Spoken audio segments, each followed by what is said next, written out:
ಇನ್ನು ಕನ್ಯಾ ರಾಶಿಯವರಿಗೆ ಹೇಗಿದೆ? ಕನ್ಯಾ ರಾಶಿಯವರಿಗೆ ವಾರದ ಆದಿಯಲ್ಲಿ ವೃತ್ತಿಯಲ್ಲಿ ಅನುಕೂಲ, ಅಧಿಕಾರದ ಬಲ ಚೆನ್ನಾಗಿದೆ, ಮಕ್ಕಳಿಂದ ಸಹಾಯ, ಬುದ್ಧಿಬಲ ಚೆನ್ನಾಗಿದೆ, ಸ್ನೇಹಿತರಿಂದ ಸಹಾಯ, ಭೂ ವ್ಯವಹಾರಗಳಲ್ಲಿ ಲಾಭವನ್ನು ಕಾಣ್ತೀರಾ. ಚೆನ್ನಾಗಿದೆ ನೋಡಿ, ಹೆಚ್ಚಿನ ಪಾಲು ಹೆಚ್ಚಿನ ಅನುಕೂಲ ಕಾಣಲಿಕ್ಕೆ ಅವಕಾಶಗಳಿದ್ದಾವೆ.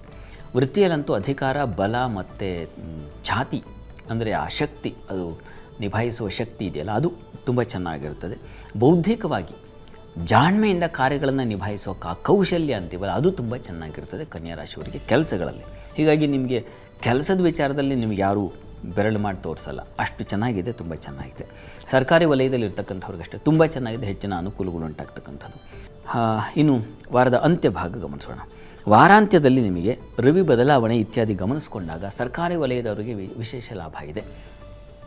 ಮುಖ್ಯವಾಗಿ ರವಿ ಲಾಭಕ್ಕೆ ಬಂದಾಗ ಸರ್ಕಾರಿ ಅಧಿಕಾರ ಸಿಗ್ತಕ್ಕಂಥದ್ದು, ಅಥವಾ ನೀವು ಇಷ್ಟು ದಿವಸ ಏನೋ ಅಪಾಯಿಂಟ್ಮೆಂಟ್ ವಿಚಾರದಲ್ಲಿ ಕನ್ಫರ್ಮ್ ಆಗಲಿಲ್ಲ ಅಥವಾ ಇನ್ನೂ ಪರ್ಮನೆಂಟ್ ಆಗಿಲ್ಲ ಅಂತಂದರೆ ಅಂಥವರಿಗೆ ಒಂದು ಲಾಭವನ್ನು ಕಾಣ್ತಕ್ಕಂಥ ಸಾಧ್ಯತೆಗಳು ಗುರು ಜೊತೆಗೆ ಸೇರಿದಾಗ ಇಂಥದ್ದೊಂದು ವಿಶೇಷವಾದ ಬಲ ಬರ್ತದೆ, ಅದನ್ನು ಸೂಚಿಸ್ತಾ ಇದೆ. ಸ್ತ್ರೀಯರಿಗೆ ಅಧಿಕ ವ್ಯಯ ಓಡಾಟ ಇದೆ, ಕಾಲಿಗೆ ಸ್ವಲ್ಪ ಪೆಟ್ಟಾಗಬಹುದು, ಸ್ವಲ್ಪ ಹುಷಾರು. ಅಧಿಕ ವ್ಯಯ ಮತ್ತು ಅಲೆದಾಟ ಮತ್ತು ಆಪ್ತರು ಸ್ವಲ್ಪ ದೂರ ಆಗಿಬಿಡೋ ಸಾಧ್ಯತೆ, ಇದನ್ನು ಸೂಚಿಸ್ತಾ ಇದೆ. ವಾರದ ಅಂತ್ಯದಲ್ಲಿ ಸ್ತ್ರೀಯರಿಗೆ ಸ್ವಲ್ಪ ಅಧಿಕವಾದ ಮನಸ್ಸಿಗೆ ನಷ್ಟ, ವ್ಯಥೆ ಉಂಟಾಗ್ತಕ್ಕಂಥದ್ದು. ಕಾರಣ ಚಂದ್ರ, ಶುಕ್ರ, ಕೇತು ಎಲ್ಲ ವೇದದಲ್ಲಿ ಸಂಚರಿಸಿ, ಮಾಂದಿಯು ವೇದದಲ್ಲಿ ಸಂಚರಿಸುವಾಗ ಸ್ವಲ್ಪ ತೊಡಕುಗಳು ಉಂಟಾಗೋ ಸಾಧ್ಯತೆ.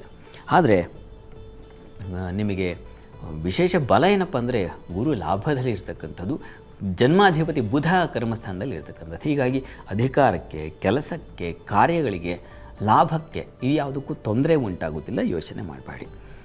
ಪ್ರಾರ್ಥನೆಗೆ ಕನ್ಯಾ ರಾಶಿಯವರಿಗೆ ಏನಪ್ಪ ಅಂದರೆ ದುರ್ಗಾ ಕವಚ ಹೇಳ್ಕೊಳ್ಳಿ, ಅದು ನಿಮ್ಮ ಆರೋಗ್ಯವನ್ನು ಕಾಪಾಡುತ್ತೆ. ಮತ್ತು ರವಿ ವ್ಯಯಾಧಿಪತಿ ಲಾಭದಲ್ಲಿದ್ದಾಗ ಅಧಿಕ ಖರ್ಚು, ಇನ್ವೆಸ್ಟ್ ಮೂಲಕ ಹೆಚ್ಚು ಖರ್ಚಾಗಬಹುದು. ಹೀಗಾಗಿ ಖರ್ಚಿನ ಬಗ್ಗೆ ಸ್ವಲ್ಪ ನಿಗಾ ಇರಲಿ. ಸರ್ಕಾರಿ ವಲಯದಲ್ಲೇ ಇರಿ, ಬೇರೆ ಕಡೆಗೆ ಇರಿ, ಸ್ವಲ್ಪ ಹುಷಾರಾಗಿರಿ. ಆರೋಗ್ಯದ ಕಡೆಗೆ ನೀವು ಕೂಡ ಗಮನ ತೆಗೆದುಕೊಳ್ಬೇಕು. ಮೂಳೆ ವಿಚಾರದಲ್ಲಿ ನೀವು ಕೂಡ ನೆಗ್ಲೆಕ್ಟ್ ಮಾಡೋ ಹಾಗಿಲ್ಲ. ಸಣ್ಣ ಎಡವು ತೊಂದರೆ ಮಾಡ್ತಾ ಇದೆ ಅಂದರೂ ತಕ್ಷಣ ತಪಾಸಣೆ ಮಾಡಿಸ್ಕೊಳ್ಳೋದು ಬಹಳ ಒಳ್ಳೆಯದು. ಕನ್ಯಾ ರಾಶಿಯವರು ಗಮನ ಇರಲಿ.